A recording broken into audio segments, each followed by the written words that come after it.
World War II. In Hiroshima, families were beginning their day when U.S. planes passed overhead. People stopped in the streets thinking it was a routine flyover. Then came a flash, a blinding burst that sent citizens running in every direction. No one understood what had happened. Army units nearby tried to regroup, but communication lines were destroyed. Civilians searched for their loved ones. Soldiers attempted rescue efforts with almost no equipment left. Doctors treated endless lines of victims with burned skin, blindness, and sudden illnesses no one could explain. Days later, U.S. reconnaissance planes flew overhead. Citizens walked through the ruins. For armies, the war had ended. For the people, the suffering had just begun. The Korean War. Korean villagers lived between shifting battle lines. One week, the North Korean army marched through demanding food and shelter. The next week, U.S. and South Korean forces arrived, ordering evacuations and searching homes. Civilians were caught in the crossfire. Farmers left their fields. Families hid in the mountains. Entire communities burned during airstrikes on areas suspected of sheltering enemy troops. Napalm turned hillsides and villages into firestorms. Prisoners of war, including civilians mistaken for fighters, were sometimes executed during chaotic retreats. Families never knew which army would arrive next, only that both sides were desperate and civilians were trapped between them.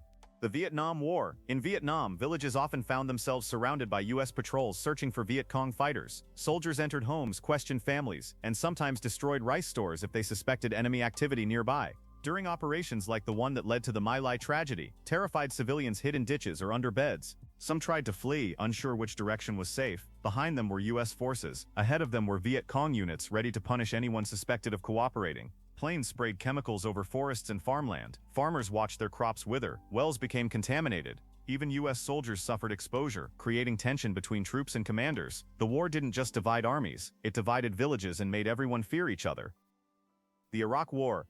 When U.S. forces entered Iraqi cities in 2003, residents saw tanks and armored vehicles rolling through neighborhoods. Some people hoped for stability, others feared what would come next. In Baghdad, soldiers raided homes at night searching for weapons or suspects. Families stood outside while houses were inspected. Militias used civilian areas as cover, drawing U.S. fire and endangering entire communities. At Abu Ghraib prison, many detainees were civilians arrested during sweeps. Abuse scandals shocked the world. Airstrikes targeted insurgents but often struck bystanders, leaving both soldiers and civilians frustrated and confused. Markets, mosques, and streets became battle zones. Ordinary Iraqis tried to live between U.S. patrols, insurgent attacks, and failing public services.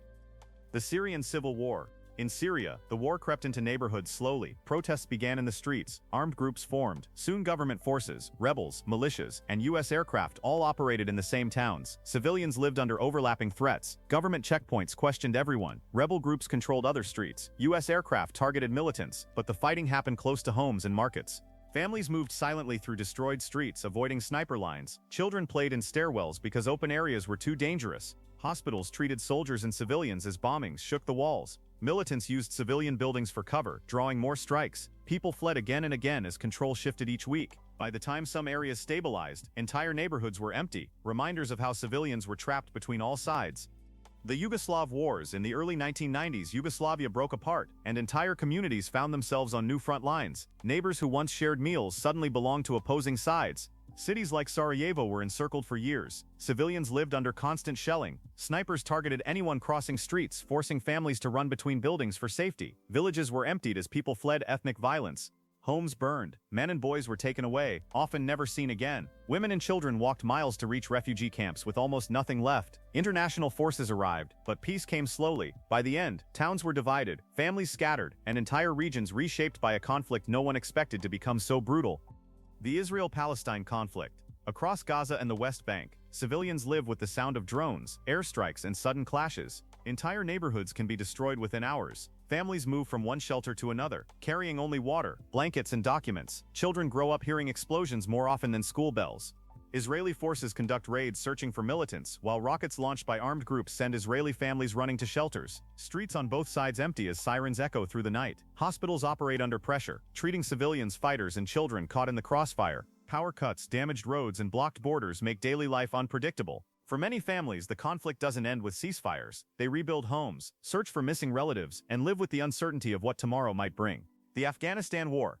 In Afghanistan, villagers lived between Taliban fighters and U.S. forces. When militants entered a village, people feared retaliation. When U.S. soldiers arrived, they feared being accused of helping the Taliban. Drones circled day and night. Intelligence units tracked suspects from the sky. Some strikes hit homes where families were gathered. Soldiers often found themselves apologizing while trying to understand who had been inside. Troops set up bases in schools or abandoned buildings, making villagers feel trapped. Roadside bombs targeted convoys but often exploded near civilian buses or carts. Children, farmers, and shopkeepers adjusted their lives around patrols, drone flights, and the constant threat of sudden fighting.